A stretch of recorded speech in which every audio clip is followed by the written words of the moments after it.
Japan is the most polite country on earth. It's also the country that built an entire economy around loneliness. This is Kabukicho. 36 hectares in the heart of Tokyo, home to the highest concentration of bars, nightclubs, and hostess clubs on the planet. It was supposed to be a kabuki theater district. After the war, plans were drawn for a grand cultural center right here. The funding collapsed. The theater was never built. Instead, the vacuum filled with dance halls, pachinko parlors, and eventually a sprawling red light economy. Stepping through the neon gate feels like cyberpunk vertigo.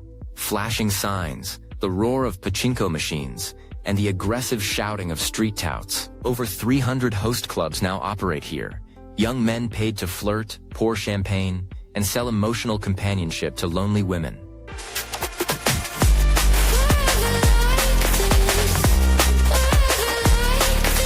The fundamental rule inside is no sex. The entire business model monetizes loneliness.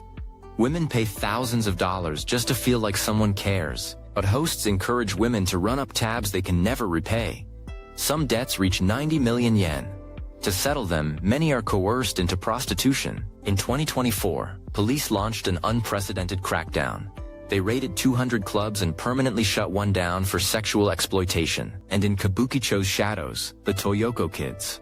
Teenage runaways sleeping on concrete, fleeing abuse, surviving in Tokyo's most predatory district. Now step around the corner. Japan has 30,000 love hotels. 2.5 million people visit one every single day. This isn't some niche industry. Love hotels generate up to $40 billion a year. That's roughly a quarter of Japan's entire adult leisure economy. You never see a human face.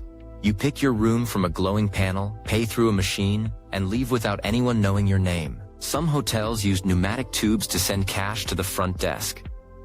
The entire architecture was designed to eliminate human contact. Rooms come themed as spaceships, subway cars, and classrooms. One hotel is literally called Hotel Banana and Donut. Another has a carousel bed with painted horses. These aren't novelties. They're a multi-billion-dollar industry built on the absence of private space. Now here's the biggest legal loophole in Japan. Gambling for cash is strictly illegal.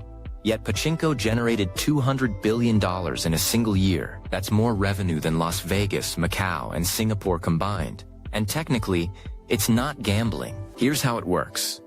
You win steel balls at the parlor. Trade them for a gold token. Walk next door to a separate shop. They hand you cash. 3 separate businesses. Everyone knows it's gambling. The government collects the revenue. The police look the other way. And the cycle continues. Then there's a quieter crisis. 75% of single Japanese men in their 20s and 30s now identify as herbivore men, uninterested in romance, ambition, or traditional masculinity. After Japan's economy collapsed in the 90s, lifetime employment vanished. Without financial stability, millions of young men simply opted out of dating altogether. Japan's fertility rate fell to 1.42. The population could shrink by a quarter by 2050. Playgrounds sit abandoned and overgrown, and at the extreme end, over 1.46 million Japanese people are hikikomori.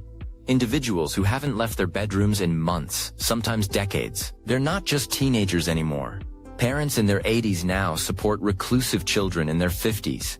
They call it the 80-50 problem. Japan didn't hide its vices. It organized them, gave them neon signs, and built them into the economy.